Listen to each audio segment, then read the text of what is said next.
On se retrouve pour une nouvelle session d'information. Mesdames et messieurs, bienvenue dans ce journal dont voici les grandes lignes.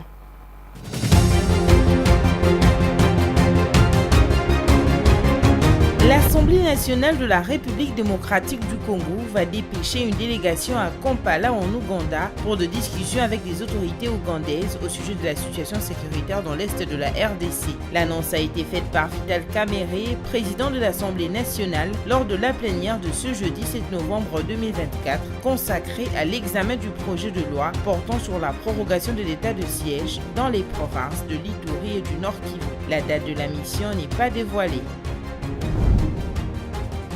La lutte contre la variole de singe s'intensifie et la vaccination se poursuit dans la province du Sud Kivu. Sur les 34 zones de santé qui comptent cette province, la vaccination se déroule dans 4 zones de santé où plus de 89% des personnes ciblées ont été vaccinées sur plus de 26 000 attendus. Les activités socio-économiques ont repris à Cantini, une cité située à 80 km au sud-est de la ville de Béni, dans le territoire de Béni, après plusieurs mois de fermeture forcée due à l'insécurité. La population exprime sa satisfaction face à ce retour progressif à la normale.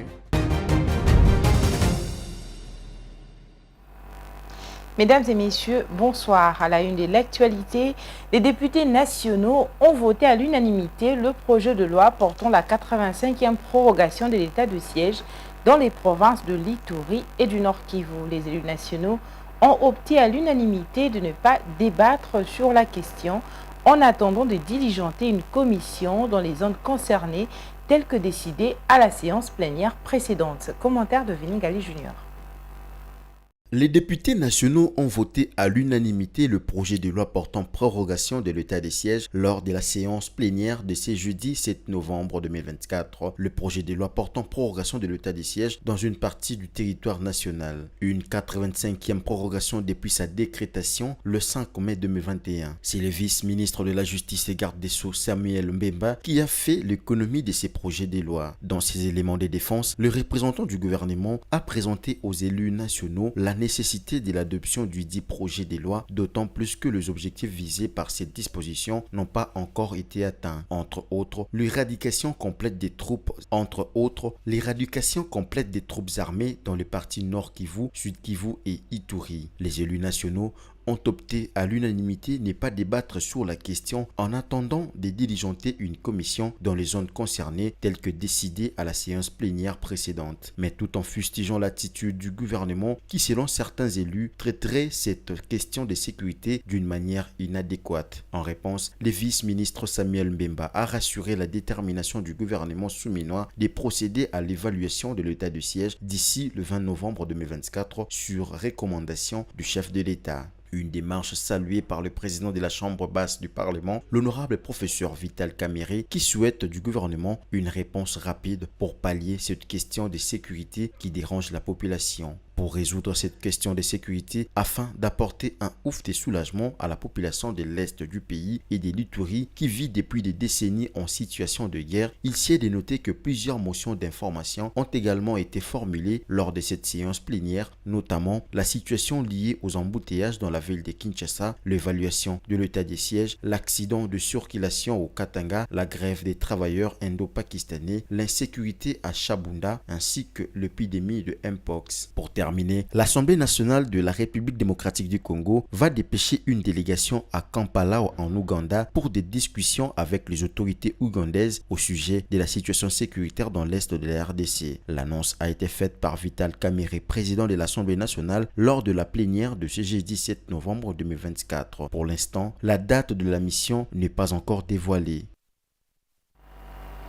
Et la Chambre haute du Parlement a quant à elle tenu le mercredi 6 novembre 2024 la toute première conférence des présidents de la 4e législature. Selon la rapporteure du Sénat, Nefertiti Goudiaza, qui a fait le compte-rendu de la réunion, cette première conférence des présidents qui a regroupé les délégués des différentes commissions récemment mises en place s'est focalisée sur l'examen et l'adoption de l'avant-projet du calendrier des travaux de la session. Suivez.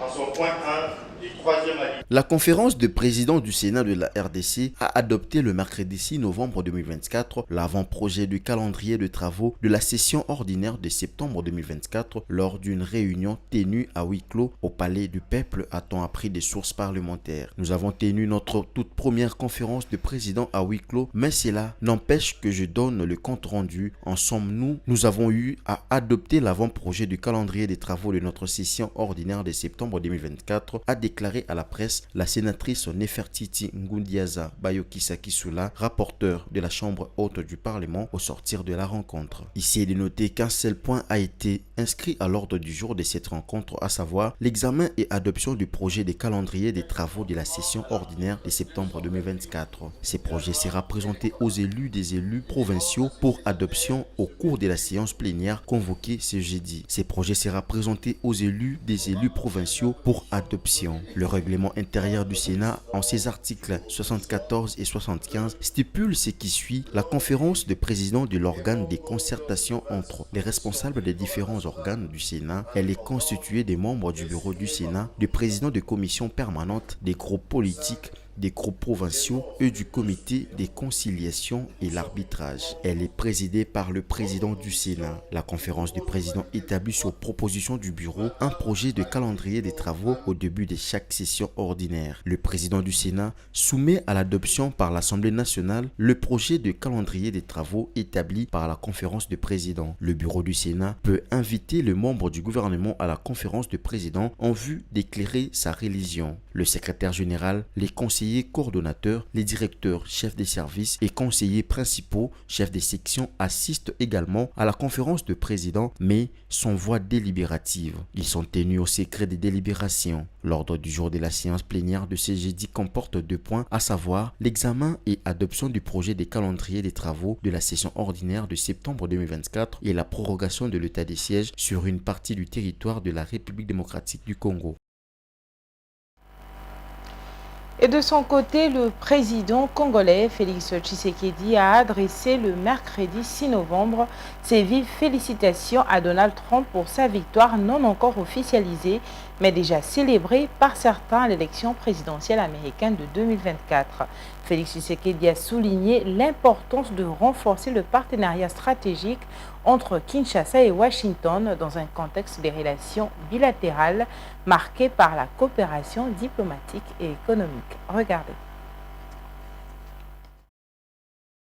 Félix Tshisekedi a adressé le mercredi ses vives félicitations à Donald Trump en réaction à sa victoire, non encore officialisée mais déjà célébrée par certains à l'élection présidentielle américaine de 2024. Au nom du peuple congolais et en son nom propre, le chef de l'État congolais s'est déclaré prêt à collaborer avec celui qu'il considère comme le prochain président des États-Unis, soulignant l'importance de renforcer les partenariats stratégiques entre Washington et Kinshasa dans un contexte de relations bilatérales marqué par la coopération diplomatique et économique. De son côté, le président Emmanuel Macron a également envoyé un message de félicitations à Donald Trump, mentionnant sa volonté de poursuivre leur collaboration, prêt à travailler ensemble comme nous avons su le faire durant 4 années, avec vos convictions et avec le mien, avec respect et ambition, a affirmé le président français, insistant sur les enjeux de paix et de prospérité. Les priorités de la République démocratique du Congo dans cette collaboration avec l'administration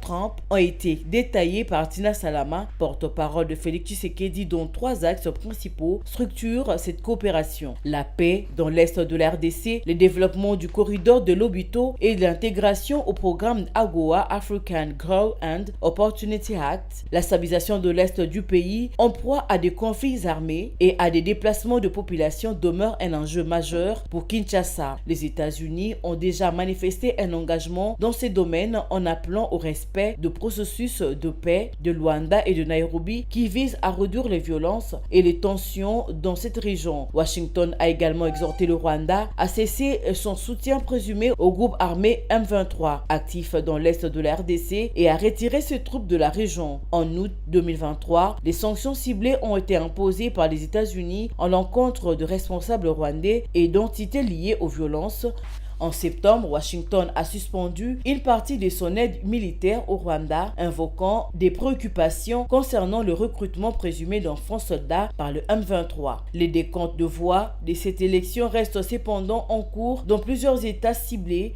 dont les États-Unis. À ce jour, Donald Trump a revendiqué la victoire dans des États stratégiques comme la Floride, l'Alabama, la Caroline du Nord et Ohio, mais le résultat définitif n'a pas encore été annoncé officiellement. Et restons toujours dans le même chapitre de la présidentielle aux USA. L'élection de Donald Trump pour la deuxième fois à la tête des États-Unis d'Amérique le mardi 5 novembre a suscité la réaction dans plusieurs pays du monde, et ce à cause de ses positions conservatrices, politiques, migratoires et économiques protectrices d'intérêt pour les pays africains affichés durant son premier mandat de 2016 à 2020. Malgré tout, le candidat du Parti républicain a gagné l'élection face à la démocrate Kamala Harris. En République démocratique du Congo, cette élection a été suivie de près et la victoire de Donald Trump a fait réagir certains observateurs congolais. Plusieurs pensent que les Américains ont fait le choix de la politique intérieure proposée par le nouveau locataire de la Maison-Blanche. Regardez.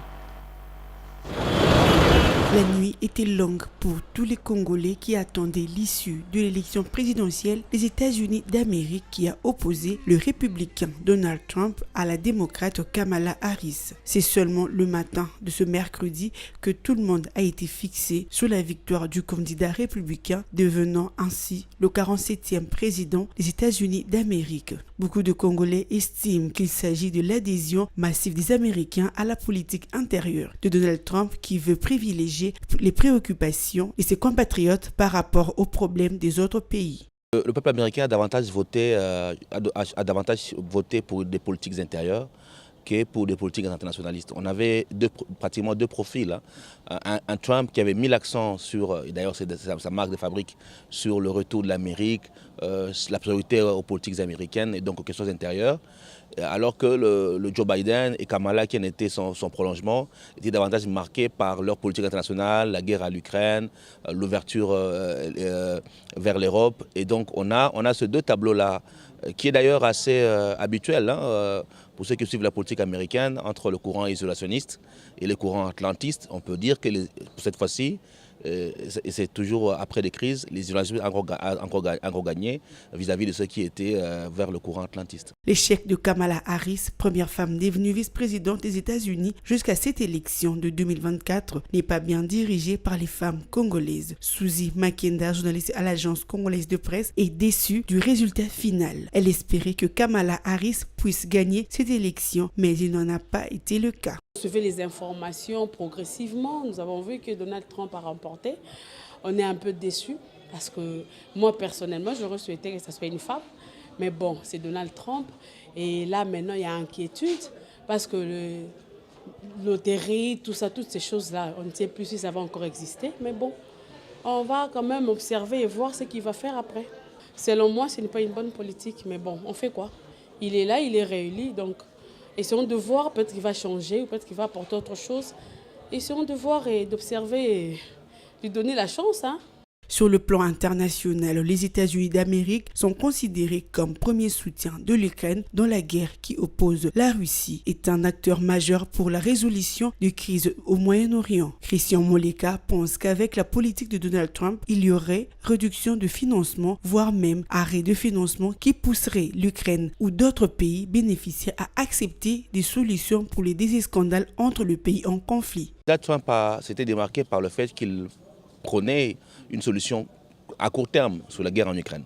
Il est très probable qu'avec lui, on ait moins de financement en termes de soutien et qu'on ait une solution négociée avec la Russie. Et donc ça peut rassurer sur la baisse de l'escalade, notamment dans la région de l'Ukraine, ou éventuellement avec peut-être moins de tension au niveau israélien.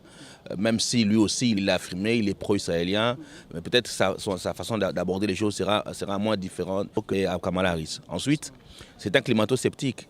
Donc il ne va pas évoluer dans le sens de l'industrie électrique qui veut refaire du pétrole en Alaska. Et donc, fort probablement, on verra les questions climatiques être à nouveau mises à mal. C'est pour la deuxième fois en moins de 10 ans que Donald Trump est encore élu comme président après son premier mandat de 2016 à 2020. Il est actuellement le 47e président des États-Unis d'Amérique. Ce pays est considéré comme première puissance mondiale et pour ce mandat, le monde attend avec impatience pour voir comment Donald Trump va diriger ce pays face aux défis environnementaux, économiques et les conflits armés dans plusieurs régions du monde. Changeons de chapitre à présent pour parler de la santé. Un mois après son lancement, la vaccination contre la Mpox se poursuit dans la province du Sud Kivu, considérée comme épicentre de la maladie dans l'est de la République démocratique du Congo. Sur les 34 zones de santé que compte cette province, la vaccination se déroule dans 4 zones de santé où plus de 89% de personnes ciblées ont été vaccinées sur plus de 26 000 attendus. Regardez. La vaccination contre la Mpox qui se déroule dans la province du Sud Kivu est ciblée. Elle ne concerne qu'une frange de la population, notamment le personnel soignant, les travailleurs du sexe. Dans le même temps, les enfants contaminés sont également pris en charge dans les structures de santé de cette province de l'Est de la RDC. Moavita Foura se réjouit de la guérison de son enfant. À mon arrivée ici, le personnel soignant m'a accueilli sans problème. J'ai reçu les médicaments, l'enfant a reçu des injections et des comprimés. 2 jours après, il y a eu des changements et l'enfant a commencé à téter les seins et à manger jusqu'à présent. Je dis vraiment merci, que Dieu bénisse les soignants, qu'ils continuent avec cet esprit de charité parce qu'ils nous dispensent des soins sans rien payer. 4 zones de santé sur les 34 du Sud Kivu sont concernées par la vaccination. Sur plus de 26 000 personnes attendues pour cette vaccination, 23 391 personnes ont été vaccinées lors de la campagne de vaccination débutée le 8 octobre dernier. Muzaliwa Walulika est ministre provincial de la Santé du Sud Kivu. Nous avons commencé la vaccination dans 4 zones de santé. Zone santé de Uvira, Nyangezi, Kamituga et Miti Muresa.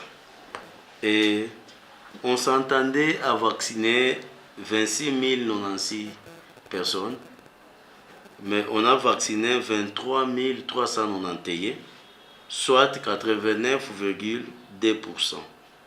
Mais dans les normes, on devait normalement, à partir de 80% et plus, là on est dans les normes de vaccination. Et ce que vous devez savoir est que la vaccination n'était pas pour tout le monde. La vaccination était ciblée par rapport au métier de certaines personnes, par rapport aussi au contact. Et c'est pourquoi on n'a pas vacciné tout le monde dans la province.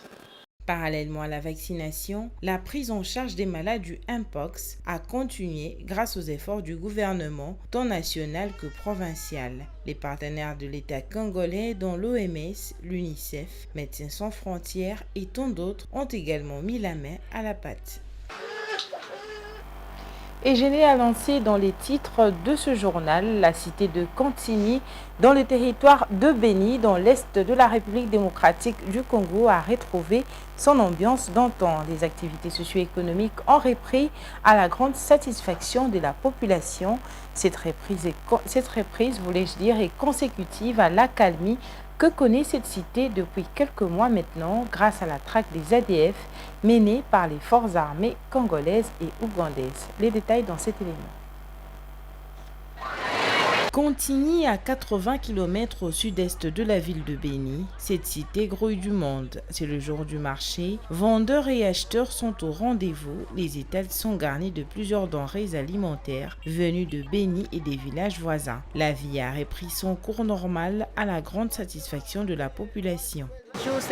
Je suis rentrée dans le village de Cantigny parce qu'il y a la sécurité. Les autorités se sont battues pour que nous regagnions notre milieu. À Cantigny, nombreux avaient fui, mais après 2 semaines, nous sommes rentrés. Toutes les activités fonctionnent bien, nous sommes vraiment en sécurité.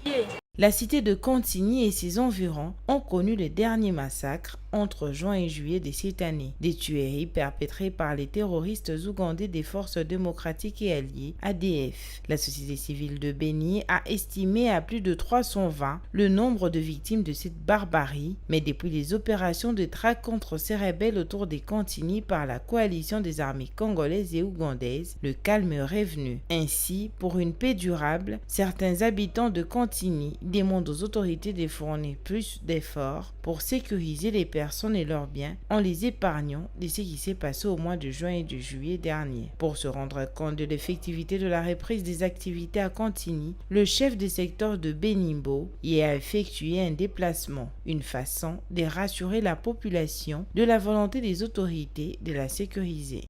Et ce qui nous réjouit est qu'actuellement, vraiment, les choses évoluent très bien, et d'ailleurs plus qu'avant, et là nous sommes fiers et que notre service de sécurité, ANER, FARDC, coalition avec UPDF, et il y a aussi la police qui travaille très bien, et là nous sommes actuellement, en tout cas, il n'y a plus de vents qui peuvent troubler notre population. C'est depuis novembre 2021 que les forces armées de la République démocratique du Congo et les forces de défense et sécurité de l'Ouganda ont lancé des opérations conjointes dans cette région de Beni pour lutter contre les forces terroristes ADF, NALU, MTM. Ces opérations ont permis de neutraliser plusieurs terroristes, détruire plusieurs bastions et libérer plusieurs otages. Et du côté de la province du Congo central, dans le sud-ouest de la République démocratique du Congo, lancement le mercredi 6 novembre des travaux d'entretien de la voirie urbaine par le maire de la ville de Boma. Ces travaux qui consistent à boucher les différents nids de poules sur la chaussée afin d'éviter qu'ils ne se dégradent durant la saison des pluies. Ils sont exécutés par l'Office de voirie et drainage. Regardez. La priorité de ces travaux est de traiter rapidement les zones endommagées du centre-ville de la ville portuaire de Boma afin d'éviter l'aggravation des nids de poules et crevasses sur la chaussée. Le but principal est d'assurer des conditions de circulation sécurisées pour les automobilistes. Malgré le contexte économique difficile qui pèse sur la ville de Boma, le maire poursuit son engagement pour l'amélioration des infrastructures locales. Après avoir fait installer des éclairages publics dans certains quartiers l'année dernière, c'est au tour de la voirie de la ville. Le peu de moyens qu'on avait, on a lancé une partie de l'électricité dans la ville. Et on devait encore attendre parce que les moyens étant réduits, il fallait attendre que la hiérarchie nous donne un coup de pouce. Et ce coup de pouce-là a permis à ce que nous puissions penser à ces travaux qui vont se faire. C'est souvent l'état des besoins déposés par l'OVD. C'est l'Office de voirie et drainage OVD qui exécute ces travaux. Son responsable à Boma rassure sur le bon déroulement des travaux afin de résoudre ce problème de route et permettre à la population de circuler librement. Nous sommes en train de traiter les points d'attente. Nous avons des points d'attente très importants que nous allons traiter. Comme a dit M. le maire, nous commençons par les points d'attente à Colitra et nous finirons par ici à Tamifrère. Et donc ce sont des points d'attente. Les distances à Colitra, nous avons 2 mètres sur 7, mais ici où nous sommes, nous avons 2 mètres sur 3. Et donc nous allons travailler pour résoudre ces problèmes afin que la population puisse vaguer librement. Face aux pluies et aux risques d'inondation qu'elles entraînent, le maire de Boma invite la population à adopter un comportement responsable pour garantir sa sécurité. Elle est appelée à éviter de jeter les immondices et les bouteilles plastiques dans les caniveaux. Et terminons avec cette actualité de la Guinée équatoriale où un scandale politico-sexuel digne du 7e art mettant en cause un haut fonctionnaire est actuellement le sujet phare des médias et en top des tendances sur les réseaux sociaux. Ce pays de l'Afrique centrale est en ébullition après l'émergence d'un scandale sexuel impliquant Balthazar Ebang Engonga, directeur général de l'Agence nationale d'investigation financière. Les détails de cette affaire qui mêle pouvoir, vie privée et questions de santé publique suscitent de vives réactions et remettent en question l'intégrité des élites du pays. Suivez.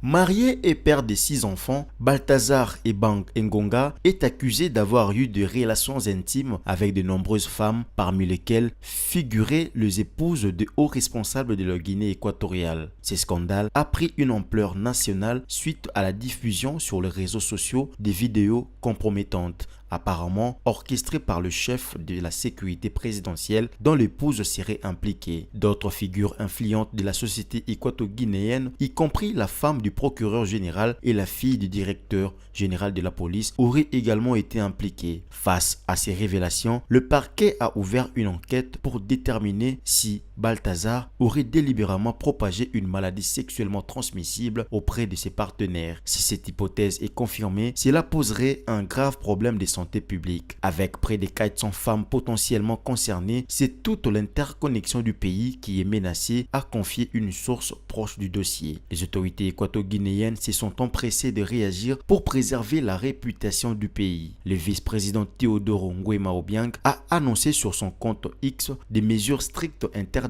toute relation intime dans les bureaux gouvernementaux. Il a également ordonné l'installation de caméras de surveillance dans les institutions publiques, une mesure visant à prévenir des actes indécents et illicites. Membre influent du gouvernement, Balthazar Ebang Engonga est un neveu du président Théodore Obiang Nguema et fils de Balthazar Engonga et Joe, président de la commission de la CEMAC. En tant que directeur de l'ANIF, il a la responsabilité de superviser les enquêtes financières et de lutter contre la corruption. Sa position élevée au sein de l'administration rend ces scandales encore plus sensibles, remettant en cause la crédibilité des autorités. Balthazar Ebang Engonga jouissait d'une bonne réputation jusqu'à ce que cette affaire éclate. Sa famille, souvent vue comme un modèle dans la société, se trouve désormais au centre d'une polémique qui menace de ternir durablement son image. En Guinée équatoriale, le scandale est largement couvert par le média et alimente le débat public. Les mesures répressives annoncées, incluant le licenciement de tout fonctionnaire ayant des relations sexuelles dans le bureau, marquent une prise de position forte des autorités pour rétablir l'ordre et l'éthique de l'administration publique. Le gouvernement a également imposé une restriction sur l'accès à Internet pour limiter la diffusion des vidéos causant des perturbations dans le trafic en ligne. Ces scandales posent de sérieuses questions sur l'éthique et la moralité des figures de l'État. De nombreux citoyens s'interrogent désormais sur la conduite de personnalités au pouvoir et sur les priorités des dirigeants du pays. Les conséquences judiciaires et disciplinaires pour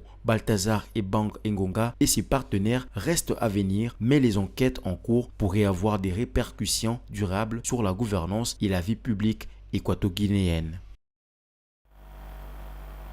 Voilà, c'est avec cette actualité de la Guinée équatoriale que prend fin ce journal de ce soir, mais je vous rappelle les principaux titres avant de nous séparer complètement.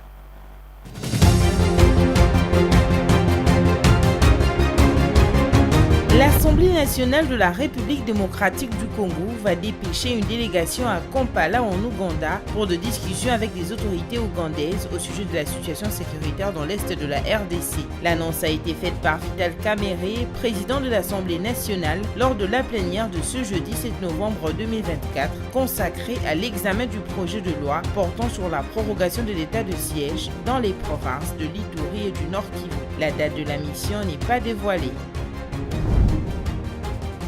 La lutte contre la variole de singe s'intensifie et la vaccination se poursuit dans la province du Sud Kivu. Sur les 34 zones de santé qui comptent cette province, la vaccination se déroule dans 4 zones de santé où plus de 89% des personnes ciblées ont été vaccinées sur plus de 26 000 attendus. Les activités socio-économiques ont repris à Cantigny, une cité située à 80 km au sud-est de la ville de Béni, dans le territoire de Béni, après plusieurs mois de fermeture forcée due à l'insécurité. La population exprime sa satisfaction face à ce retour progressif à la normale.